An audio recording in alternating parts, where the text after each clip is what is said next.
Hello tout le monde, j'espère que vous allez tous bien et bienvenue dans cette nouvelle vidéo dédiée à notre formation comment créer un blog complet de A à Z avec le framework web Django. Aujourd'hui, c'est la 45e vidéo de notre série et nous allons une fois de plus traiter le sujet des permissions. Et à l'un de nos abonnés, AngeDev, qui a laissé un commentaire, bonjour Proxy et merci, mais je me demandais si tu pouvais faire une vidéo où chaque auteur du commentaire peut supprimer son commentaire ou le modifier. Oui, c'est tout à fait possible et j'ai répondu en commentaire, c'est tout à fait possible et à la prochaine vidéo je traiterai sans doute ce cas des figures. Merci pour les suggestions. Ok, là ce que nous allons faire, c'est très simple. Nous avons déjà vu plusieurs cas de figure de permission. Certes, nous n'avons pas vu comment customiser une permission. Ok, mais cela n'est pas difficile et je pense que nous verrons ce cas dans la formation prochaine. Ok, ce que nous allons faire, c'est d'aller au niveau de notre template et essayer donc de masquer l'élément si vous n'êtes pas auteur ou modérateur. Ok, donc je peux venir là, je lance mon serveur très vite, Python run server. Ok, mon serveur a démarré. Je viens donc au niveau de mon terminal, je vais l'agrandir pour avoir plus de place. Voilà, je vais repérer dans l'endroit où j'ai mis mon bouton update et delete. Si vous voulez voir à quoi ça ressemble, je n'ai qu'à venir au niveau de mon navigateur là. Je lance mon serveur localhost 8000. Il est là, je viens là. Ce que nous voulons, c'est de masquer ces deux boutons là, update et delete. Là, si vous n'êtes pas auteur ni modérateur, vous ne pourrez pas voir ces boutons. Ok, donc seul l'auteur pourra supprimer le post ou bien le modérateur. Ok, bon, si vous voulez un peu pousser les choses plus loin, vous pouvez faire en sorte que lorsque l'auteur veut supprimer un post, parce que là c'est important, un post là, ça va d'abord aller au niveau de l'administrateur. C'est l'administrateur donc qui va valider la suppression au niveau du dashboard. Mais les commentaires, chacun peut supprimer son commentaire comme bon le semble. Donc ça peut être un exercice assez cool pour vous. Là, j'ai repéré donc la div qui cache dans mes éléments.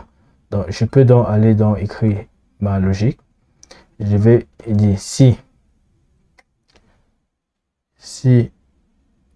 bon, je peux utiliser les permissions. Vous allez utiliser le groupe si vous voulez. If user, ok. Pour permission, je mets dans l'application qui est bloc. Bon, il peut dire delete ou bien update. Bon, je peux dire delete. Là, c'est juste pour vous montrer comment cela marche. Donc, si l'utilisateur a la permission de supprimer, ok. Là, je mets le bloc-ci à l'intérieur de ma permission et je peux indenter pour que ce soit un peu plus nice.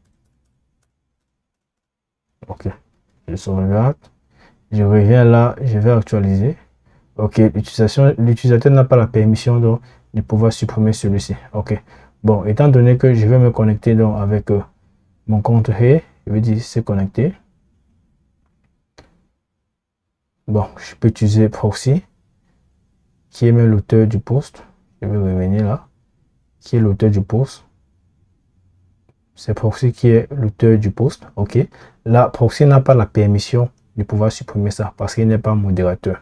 Ok, mais il est auteur. Donc ce que nous allons faire, c'est devoir rajouter une nouvelle couche sur une autre condition. Je peux dire and.